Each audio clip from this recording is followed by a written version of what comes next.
Across our planet, we see a curious pattern. Wealth, it seems, clusters in certain regions. These regions often share a common trait, a temperate climate. Countries with milder temperatures tend to have higher GDPs. This suggests a link between climate and a nation's economic well-being. But why? The answer, like many things in the universe, is complex. Economists and scientists have offered several theories to explain this curious correlation. Some point to the impact of climate on human health and productivity. Others suggest that temperate climates fostered the development of institutions that promote economic growth. Could it be that the very air we breathe influences our ability to generate wealth? This link between temperature and prosperity raises more questions than answers. Is it merely a coincidence? Or is there a deeper, more fundamental force at play?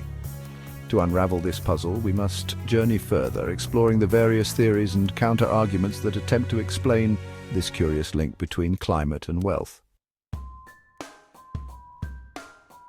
One theory focuses on the biological impact of climate. Could it be that cooler temperatures are simply healthier? Cold weather can kill off disease-carrying insects. It can also slow the spread of certain viruses. Healthier populations are more productive. This could lead to greater economic output. Another theory, dubbed the sloth theory, suggests a more behavioral link.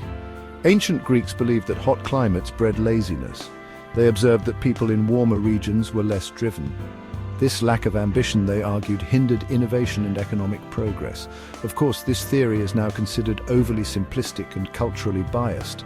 Perhaps the most compelling explanation lies in the realm of institutions. Temperate regions, particularly in Europe, saw the rise of inclusive institutions. These institutions protected individual rights and property. They encouraged competition and innovation. This fostered a climate of entrepreneurship and economic growth. While these theories offer compelling explanations, they are not without their critics. The relationship between climate and wealth is complex and multifaceted. To fully grasp its nuances, we must consider the counter-arguments and explore alternative perspectives. Critics of the climate-wealth link point out flaws in these theories. They argue that illness persists even in colder climates. People simply spend more time indoors, increasing the risk of transmission. Furthermore, humans are remarkably adaptable. We can thrive in a wide range of climates. The history of our planet is replete with examples of wealthy civilizations flourishing in warmer climates. Ancient Egypt, for instance, built a mighty empire along the Nile. The Aztecs and Mayans created sophisticated societies in Mesoamerica. These examples challenge the notion that warm climates inherently impede progress. The development of nations is influenced by a myriad of factors, not just climate. Colonial history, access to resources, and political stability all play a role. To lay the blame solely at the feet of temperature is to oversimplify a complex equation.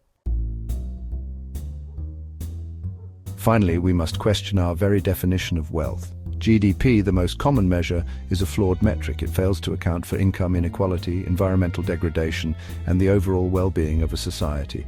Different cultures have vastly different conceptions of wealth. Some prioritize material possessions, while others value social harmony or spiritual growth. To truly understand the relationship between climate and wealth, we must move beyond simplistic metrics and embrace a more nuanced perspective. The link between climate and wealth is a tapestry woven from many threads. Unraveling it requires careful consideration of diverse perspectives, historical context, and a willingness to challenge our assumptions. While the journey is complex, the knowledge we gain will be crucial in navigating the challenges of a changing climate and building a more sustainable and equitable future for all.